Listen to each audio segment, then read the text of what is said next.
What's up, guys? It's the new sensation, Big Annotation here, and today we're coming hot off the most recent regionals. Just a couple minutes ago it ended, and me and Mikey ended up playing the exact, well, not the exact same deck, but there's very similar decks. There's maybe 2 or 3 cards difference, I think.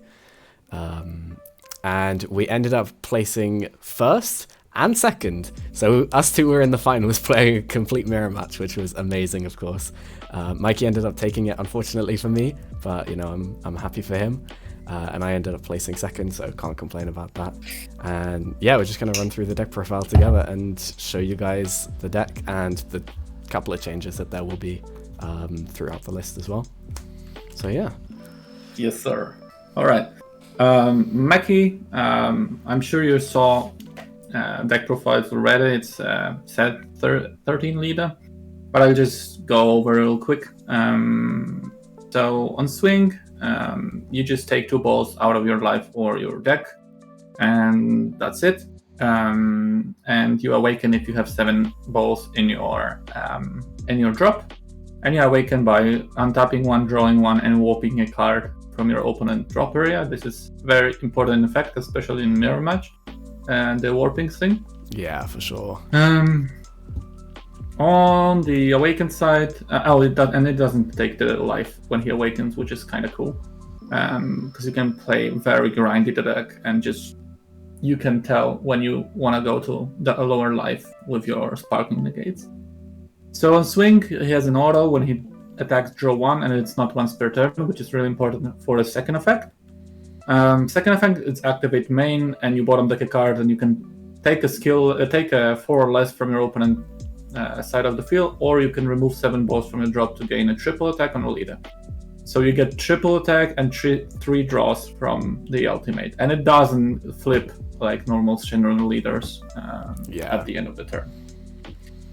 So the balls we run is 3 Yearning, which is the weaker ball, I'd say, and 3 the Dark Empire Strikes Back, which is the best ball. But to be honest, if I even could, I wouldn't run 7 of the 1-drops, because the 0-cost balls sometimes come in handy. Yeah, especially in the mirror, they're especially good. Yeah, just to be able to get the extra cards in warp. In the mirror, it's crazy crucial to manipulate warp like a fucking hero. Yeah. So this one is plus 5k combo, basically, or you can you have the second effect that you can say to your opponent that he has to warp a 1-drop that he chooses, and that's it. And the other one is a 1-cost, but in the Meki is no costs, because we reduce the cost. You pitch this, you pitch a ball or a Dark Demon Realm Race, and then you draw 2, basically, and warp a battle card from your opponent's drop. Yeah. So that's how you easily manipulate your opponent's drop and warp. I think something else important to note with the Bulls is since the last deck profile we did on the Meki deck, we've changed the list quite a lot, and there's, I think, quite a few less Demon God and Demon Realm races in the deck.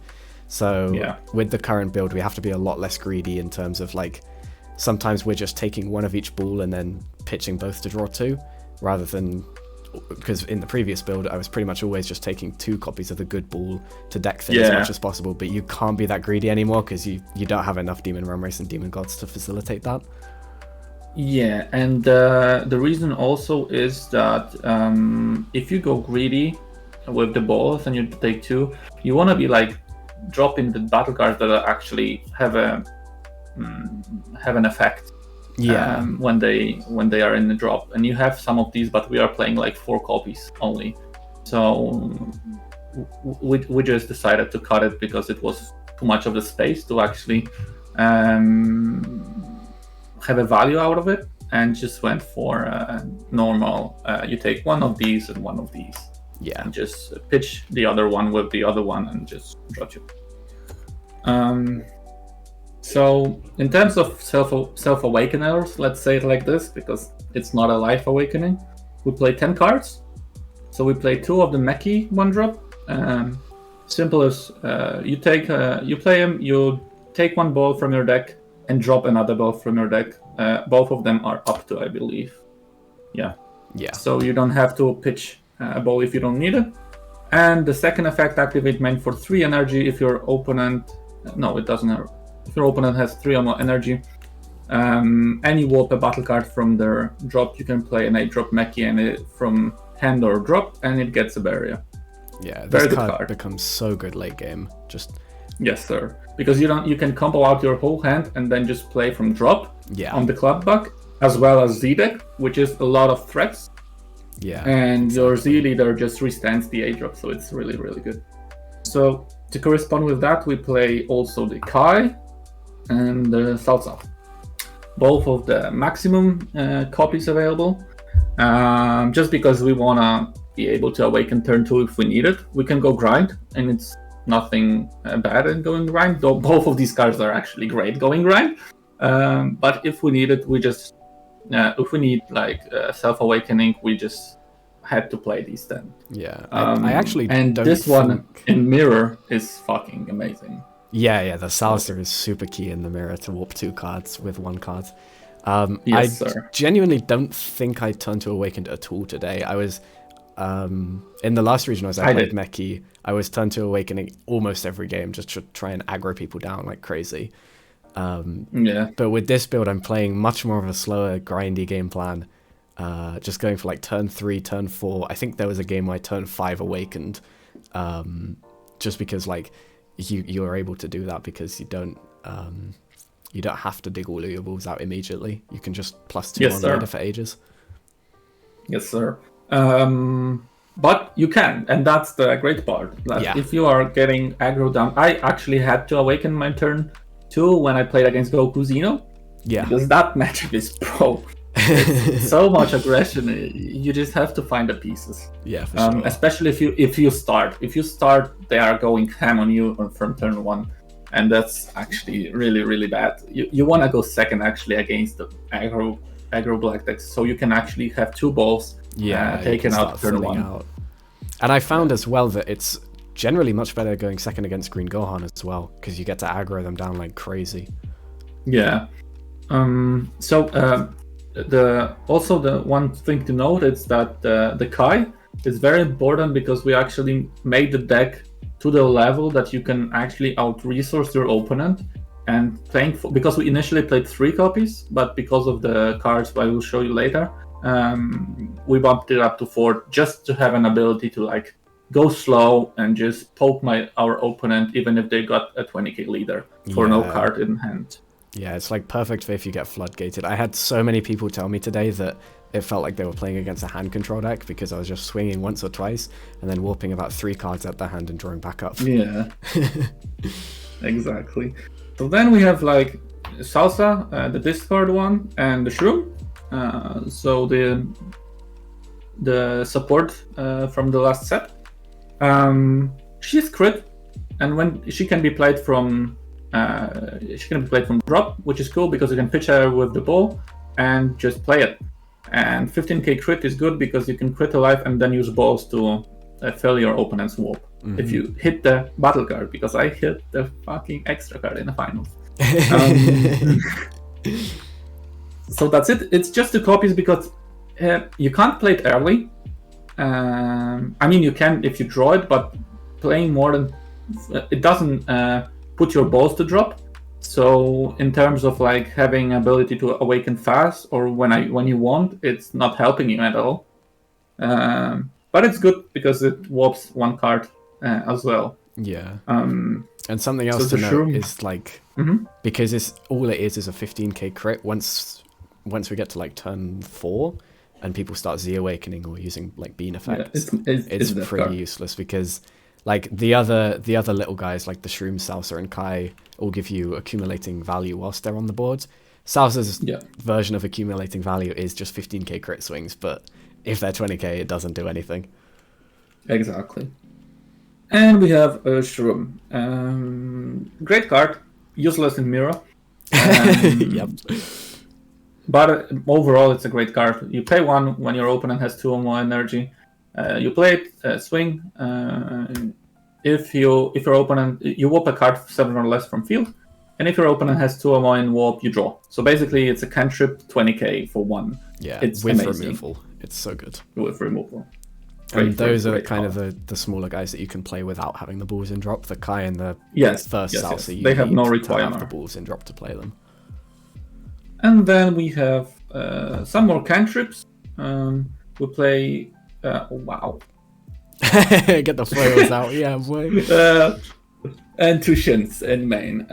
Shin is very good in many decks nowadays because all of them are playing 8 drops all of a sudden turn 3.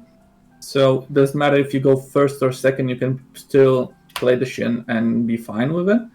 And Meki is the key. Biggest change that we made, and it has shaped the deck incredibly. This combo, guys, is amazing. So you play this, you warp a card. Yeah, you warp a card from your opponent hand, so that's -1. You swing 20k. If they are the Awaken, it's fine, it's -2. Then you play this. You draw 1. Then you overlord it. So you have another draw plus 5k token, and you can swing any 15k twice and combo these 2 cards off to have like 3 or 4 20k swings. Yeah. Which is for 2 energy. You go like +3 or 4 just off of this combo alone. And if either of them stick around, it's crazy. I think something else that I love about the 1-drop is it kind of leads into that same vein of accumulating value. If you... Yes, sir. If they start focusing down the shrooms and the salsas and they leave your 1-drop from turn 1 alive, you're just going to get free draw power, even though it's just a 1-drop 4k. Yeah, and people tend to like keep alive the Kai because it's a servant, so she doesn't actually do anything. And all of a sudden, she pops the effect even if you use your leader effect.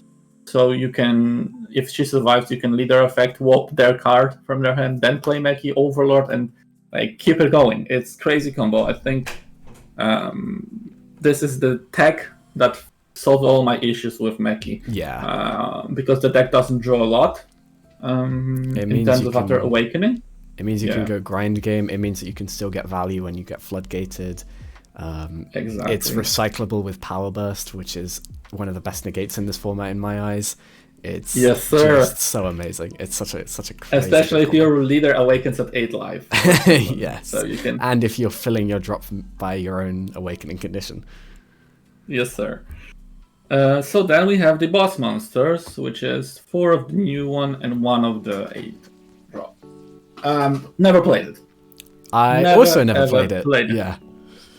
But there is sometimes turn when in finale I had an opportunity to play it to make a warp stable for me, but I went for a Kai plus Meki play. Yeah.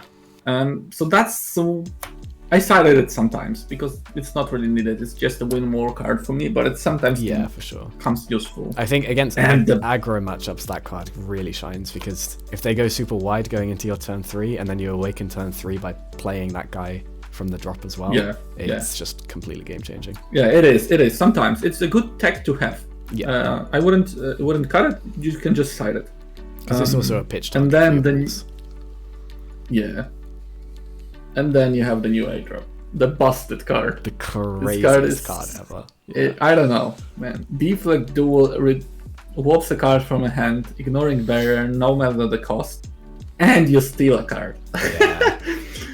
It's any crazy, barrier removal in black is crazy, but this is just like Yeah.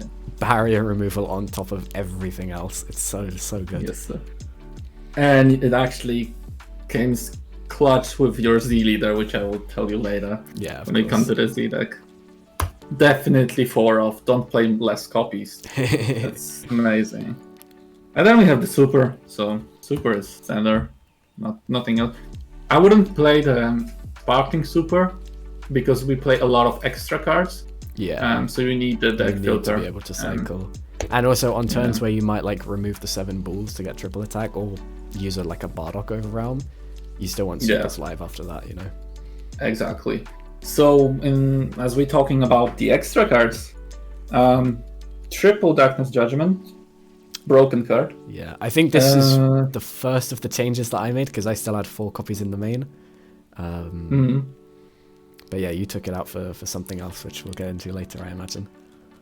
Triple Petrification because it's broken. Yeah, you just need this card this format in black decks. Yeah. Double Support. double super, self-explanatory, and quad power The big one, the power burst. Yeah. Because the idea of the deck is to spam your board early, so you have the free pressure. So you don't want to combo the things to make them stay alive on the board, and it's actually not that easy for the decks to remove your stuff, because there's a 4 cost, because it's a 5 cost. It's not very easy except from swinging into it. And if you just keep power bursting because you're at 7 life, for example, you just keep the aggression you need, and you just keep your board presence without actually like interacting with your opponent, if you know what I mean. Yeah, exactly. And in the mirror, it's super huge for manipulating 1-drops back into your hand from warp. That's a clutch card. Plus, like against green decks at the moment, where they have like the 8-drop from Go Bros that needs a Saiyan to hit through to make you discard, or like all of the crits and the Raditz TP and all of that stuff, you can just power burst it early, and then you still get +2 in hand, and they don't get their effects. Yeah. So that was the extra 14 extra cards. So that's why you need Vegeta super combos. Yeah. Not a Sparky. Yeah, absolutely. And then we have a one-offs. So one of the Goku, one of Vegeta. I know it's not something spectacular. It's just every good black deck. This is the change I made, because I didn't put Goku back in. I know we were discussing kind of taking it out and putting it in, but the Goku ended up just being the 4th Darkness Judgment for me. I had 4 in the main, and I think I only sided 1 out against you in the finals because it was mirror. Yeah. I love the combo. It's just an ability to have like 2 30k swings for 1 energy is crazy good. If you want to check what your opponent's I didn't end up missing the combo at all today. I was fine with just Vegeta. Okay. I liked it. But yeah, it's definitely a good combo. You can run it, you don't. It's a decision to make. It's very because you have a lot of 1-drops that you can play. It's not requirement, but I like it. I just love the next card. Actually, I just thought is a really good target for the Goku Overrealm. You mean this? Yeah, the Goku, the one-off tech. Yeah, the one-off tech, bro. This deck came in clutch. Yeah, today. same here. I played against Ivan on Golden Frieza with fucking Vegeta Unison of Fury down. Vegeta Unison. I can swing through and force a negate down here. Let's go. Yeah. It's crazy. And it's a servant, so you can bottom deck it with Meki and keep looping it. Yeah, so it's actually a draw one. In my game against Peter, I was able to play it to swing double strike into something, I can't remember what. Because I'd already triple attacked, and then I could overlord it with the Meki still that was on board. Once you remove the 7 balls, people think that they can start ignoring the Meki, but then you can drop this on them and just get free value. Yes, sir. I would actually consider going up to 2 copies, but I don't know what to cut yet. Yeah, there's like no space in this deck. It's 56 cards. Yeah. We're trying to keep it at that number for the consistency. So the last but not least, and the biggest difference in our decks is the secret. Yes. So I run the let's say it archetype secret, which came like 2 sets later. I'm not 2, like 7 sets later. And Oli was playing the Evil Saiyan. Yes. I do think both are good, but I like the utility of counterplay. The thing is, what is bad about this card is that it doesn't have a deflect. If it had deflect, it would be so amazing. Yeah, for sure. But if you commit on the swings and you have your opponent on 2 lives and you rely on just dual attack, you can get super Kamehameha, or any counterplay can just suck it up and you don't have a secret. So yeah, I mostly use it defensively or when I want to push for the game. The hard part about this SDR, which I like the Evil Saiyan more, is that you or your opponent needs 7 in warp in order to be alive. And that's not really happening in the mirror unless you over yeah. So yeah. I think so. I ended up choosing Evil Saiyan as my SCR, partly because I don't own the Meki SCR, so there definitely was that bias.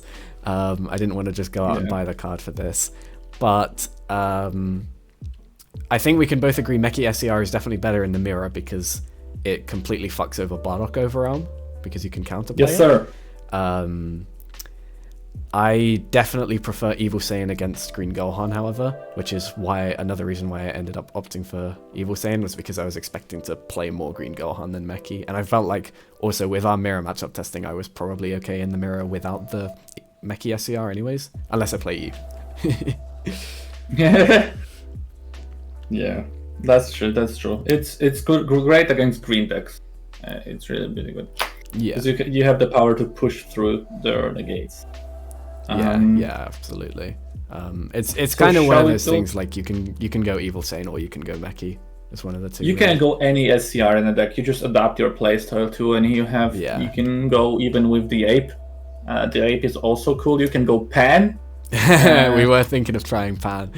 Yeah, because you're going wide with the board, so Pan free play 30k, 40k is actually pretty good. Yeah. I wouldn't go like Robello or some shit like that, but the SCRs.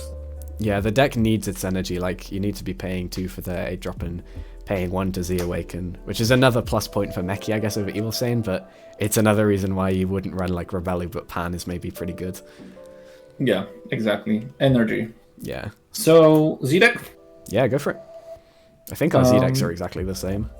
Yeah, double Kamehameha. Yeah, requirement for the deck. Requirement. I just wish we didn't reveal it yeah, on the Meki mirror. That was a bit unfortunate. Thing, just if you face a Meki that doesn't know how to play against the mirror, you will just fucking move this card. Yeah, completely absolutely. wins the deck. That is an insane card in the mirror. You have to run 2 for the mirror.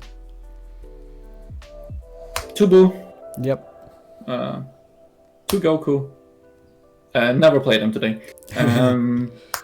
And Z-Leader. Yeah, I have actually 1 card difference. I don't own a second Goku, so I was running. So we went Surmounting. with Vegeta. Yeah. Mm-hmm. And Surmounting actually came up today because I had a super bricked hand and I needed to just draw a Demon Realm Race so that I could use my last ball to get the Awaken off on turn 4. And then we go to the side deck and then we go through the matchups. Yeah, go for it. So the sides were different. Yeah, there were definitely a couple of differences in the side. I'll just go one by one. One of Shin against Vegito, any aggro deck. Against Goku Zeno, it's a clutch card. Yeah. Because turn 1, if you drop it, they cannot swing with the crit 20k, the Master Saiyan. So I advise you to just run it against Goku Zeno as well, or any other deck that goes tall by turn 3. Yeah, and it's obviously great against Green Gohan too. Yeah, exactly. One of Darkness Judgment against aggro decks, basically. Yeah. Obviously, it's for me, more of the like ratio cards. Yeah, it's a ratio card. Yeah. Like you wanted just to include fix the Goku, so moved it to side. I just ended up keeping it in the main. Then we have like Fuck Gogeta package, which is Burning Slash, which is Gohan Zeno, and which is the Broken Seal. Yeah. So that was the last addition to the site, but because initially I wasn't running them, but since I played a lot the Gogeta with some decent players from the Polish community, shout out to Bartek who trained with me on that matchup, I immediately wanted to have another form of like disruption against the deck, because if the deck goes tall, like turn 7 or turn 8, you kind of fall behind. Yeah. So that's why I wanted the Meki in. And it's also good if you know what you're playing against. You just call the card that fucks you and it doesn't fuck you anymore. I did side my I only have 1 copy in the side, but I sided it in against you to try and cool Bardock overrealm on a clutch turn. Oh, me too. I didn't end up seeing it though. I had one in, just respect side, let's say. Of course. Triple Koitsukai because say no to cooler. Actually, both of our secrets are great against cooler because I can counterplay the arrival and you can just summon the 8-drop to steal one of their arrivals. Yep. But it's never enough. You just want to Koitsukai too. Koitsukai was super clutch for me today. I was siding it in like every other game almost. Then we have anti-aggro setup as well. So Bardock Overwhelm, the best card in black in terms of defense. Yeah, it's crazy. And then I have 2 slots that I said I will respect any Unison base decks, and I just put 2 Black Smokes in. Yeah. Never played it, never wanted to side it, but I played against the decks that didn't run 2 cost Unison. But there are some that I'm fearing of, like U7 Gohan is pretty aggro. You can play the Bardock Green Unison, and it's kind of, tough. So I think, or Vegeta Unison if you don't have any Vegeta other Unison, answer. true. Yeah. I think my difference is in the side where I wasn't running the 2 Black Smokes, and I was only running 1 Mechi, and then obviously I have the Darkness Judgment in the main. So that left me with 4 slots, of which I was ending up running 1 Hunt, which I'll show on the small camera here. 1 Hunt. This was not against Green Gohan, but specifically for Gobros, so that I could push through a free Dormant if I needed to. It wasn't great. It didn't come up today. I might just take it out. It's a bit kind of cheese. The 4th Petrification. I love 4 Petrification. I think against Green Gohan it's perfect. I didn't need it today, but I didn't play against Green Gohan. I definitely needed it today. In my first round, I played against Jacopo Toro. Hopefully I've said that name right. I'm not good with names. He's a madman. He is a crazy good player. The 4th Petrification was definitely clutch there. And then the last 2 slots were just 2 Ultimate Dark Dragon Slaying Bullets for Golden Frieza. Against Golden. Which I played today as well. And I didn't end up using it, but it gave me kind of the safety net where I could be a bit more aggressive knowing that he couldn't really kill me. Yeah. It's a good card against Golden. Yeah, for sure. So yeah, that's the deck. Shall we go through the matchups as well? Yeah, if you want to go first, you're welcome to take it away. Sure thing. Round 1, I played against my teammate. What a luck to second time, like first or second round, I'm playing against Ian, who's on Cooler. Shout out to him. Great game, but we knew each other matchups perfectly and SCRs as well. So yeah, that was the game. I managed to clutch that win with doubling the Koitsukai, so I warped his whole hand and just finished when he had like 1 or 2 cards in hand. Then I played Goku Zeno. Ivan, a great guy. It was a great game. I managed to grab my balls and awaken turn 2, which gave me a little bit of brief to finish the game, and I drew the Bardock over to just seal the game, and because he couldn't push through my life. So that's it. Then I played another Cooler Mill, also from the Spanish player, Omar. Great guy. I played him a couple of times right now. He was playing great, but I managed to clutch it with my SCR as well as a 1-drop 40k dual tap. Then I played Manuel Garcia on Gojira, another friend of mine, another great game. I stalled it and outgrinded him. He was forced to... Meki came in clutch, and because I called the Gojira A-drop, he was forced to go in Beast Han without a burn, which was crazy value for me, and then I just killed him on the clapback after that turn. Then I played Pen on stream, and that was close, man. Yeah, that was a really great game to watch. That was one of the few rounds I had an idea. I had a decision to make. Either I go all in this turn, or do I stall next turn with my negates I had. And I had 3 extra cards in hand, and I knew I can push with the Z deck, but if I go for the push, I will probably die on the clapback if I do.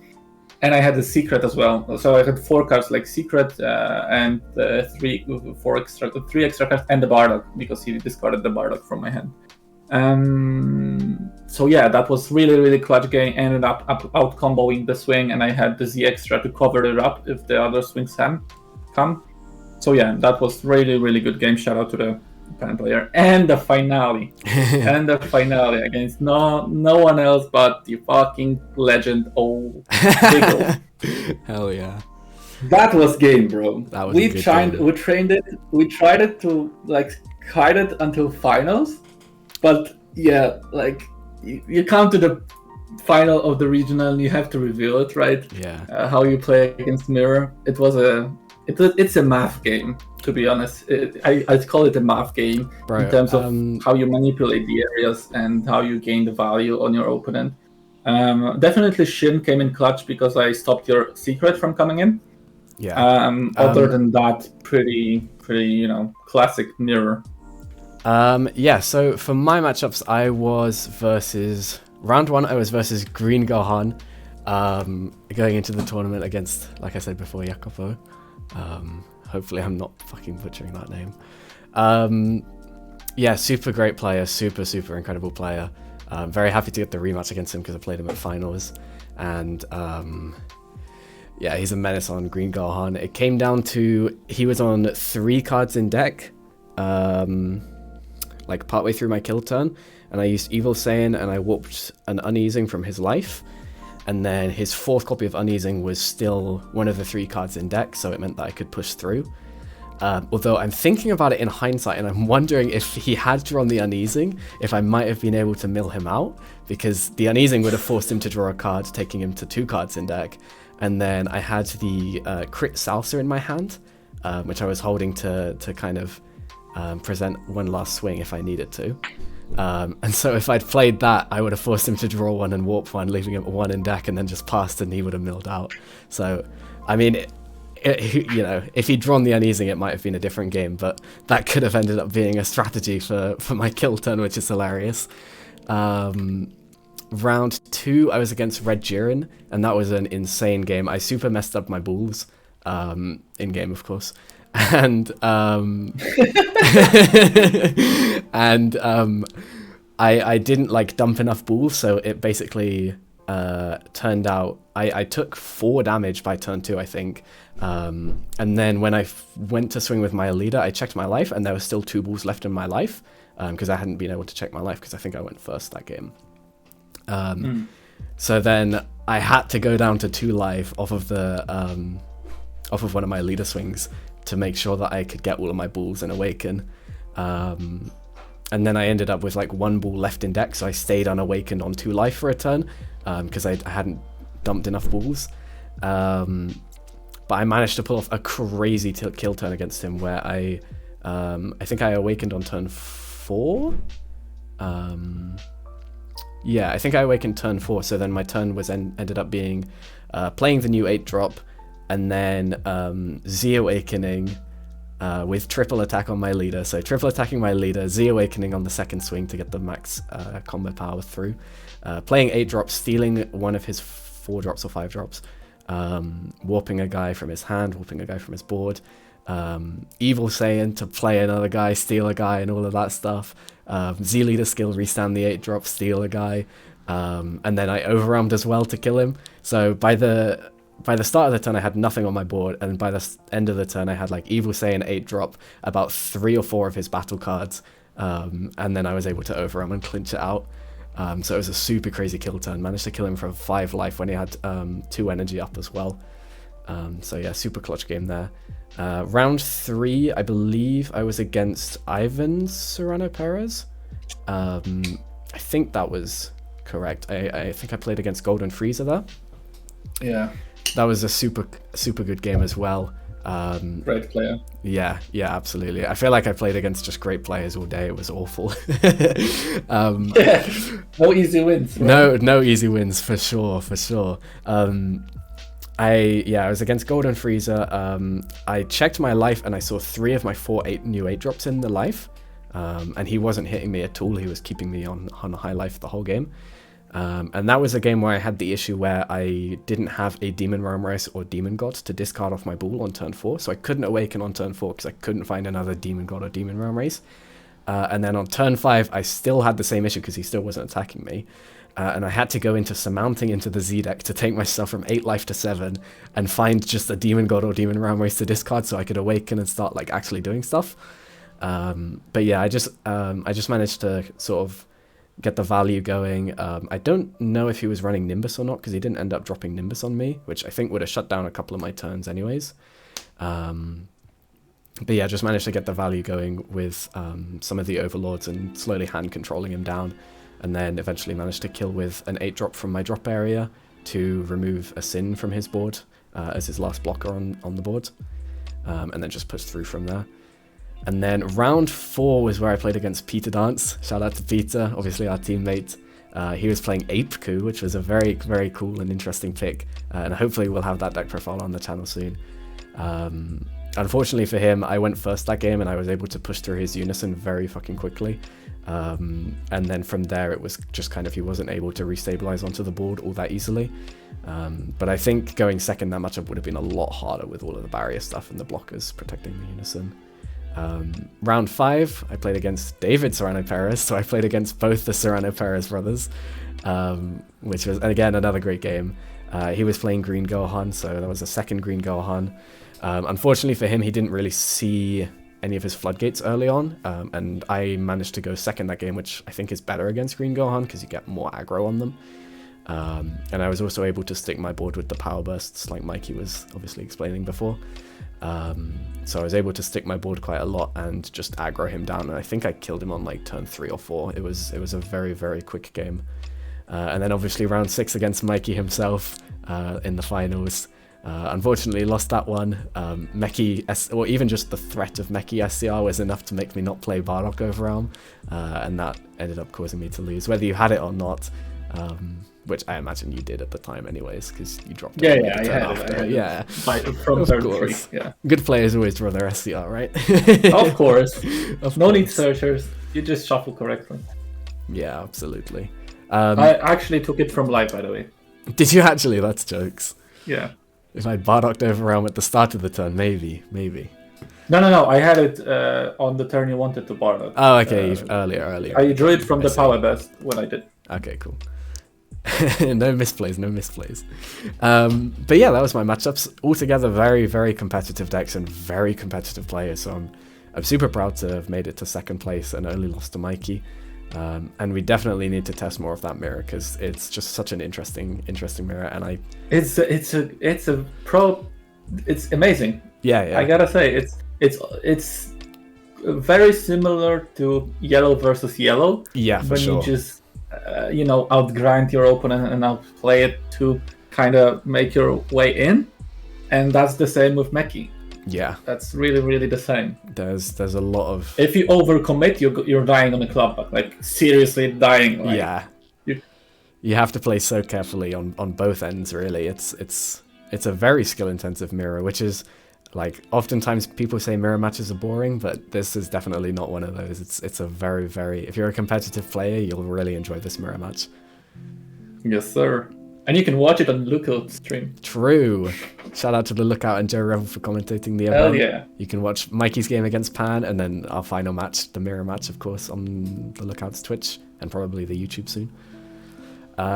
But yeah, that's kind of all my matchups. I don't know if there's all that much else to cover. I don't know if you've got any like ideas for changes, other than ones that we might have discussed previously, but like I'm very content with where the deck is right now. I think the only thing I would consider is like another Overrealm, but I'm not even sure if I'd go with Goku. I'd consider a second Vegeta even, I think.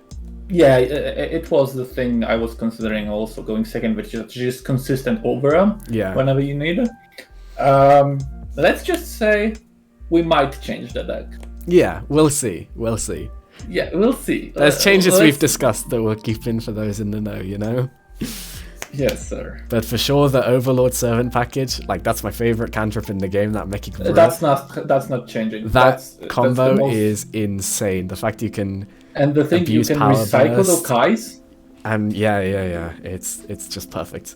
It's just, that is definitely how the deck has been broken. Because normally you would like Overlord and it's on the bottom of the deck, but when you player or any other like the salsa. Salsa as well, yeah, you get to shuffle your deck, bro. Yeah. It's perfect. And then you can start really abusing the hand control of the Kais, and then once you get to the 8-drops also hand controlling as well, it becomes way too much for the opponent. Like, there were so many times today where I would be asking how many cards in hand, and they'd say like 5 or 7, and I was expecting them to say like 12, but I'd been ripping cards from their hand the whole game, and they couldn't keep up anymore. Yeah, exactly. But yeah, that's pretty much the deck. I don't know if you have any more closing thoughts about the deck or the deck list, or any shoutouts. Deck is definitely tier 1. Yeah, deck is definitely tier 1. Deck is broken as fuck. It's a very does crazy thing. You have to expect everything from it. you have to be careful with your bolt, you have to be careful with your hand, you have to be careful on that SCR as well. Because if you fall into the play that this SCR punishes like heavily, like you said, the Bardock overall, and that's your strategy for defense for the whole turn, you're fucked, basically. Yeah, for sure. No, it's a super fun deck. Very, like, lots of skill intensive matchups that you have to figure out because you play very differently between matchups as well. Yes. But that's the great thing about the deck. You can go aggro or you can go control. Yeah, for sure.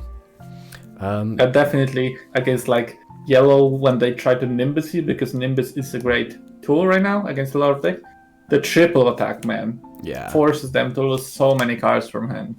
Although I did have a couple of people using those the Spirit Boost negates against me to stop my triple attacks, which is a very strong tech. Yeah, but you can play around it. They have to pay energy or Spirit Boost 2 for it to happen. And, yeah, of course. You just don't use it on the start of the turn. Yeah. Just use it when they tap out, for example. And if it's a good card. It's a good tech to be running, especially if somebody doesn't expect it. Play around it, and it's actually kind of tough to play around it because you don't expect people to side against Meki. But maybe that will change, and the ultimate of our leader will have to be covered by tap out or killing unison. Yeah, for sure. Maybe. We'll see how the deck develops. But yeah, other than that, that's kind of going to be it from me today. And Mikey, do you have any shout outs you want to give before we close up? Shout out to the TO, great tournament, run smoothly. It was very shout out smooth, to the judges. Shout out to the judges as well. Shout out to the streamers, the lookout. Shout out to every player I played with, and to my team, -2, the best team in Europe. Hell yeah, and proving it today as well with first and second yes, place. Sir. Yes, sir. But yeah, as Mikey said, shout out to all the guys, obviously, that we played against and the whole production team that were behind the event and streaming and everything. You guys are what keep the game going, to be honest. But yeah, that's going to be it from us today. The top two players, let's go. And let's go. We'll catch you guys in the next one at finals, baby. We'll see how finals goes. Hell yeah. See ya.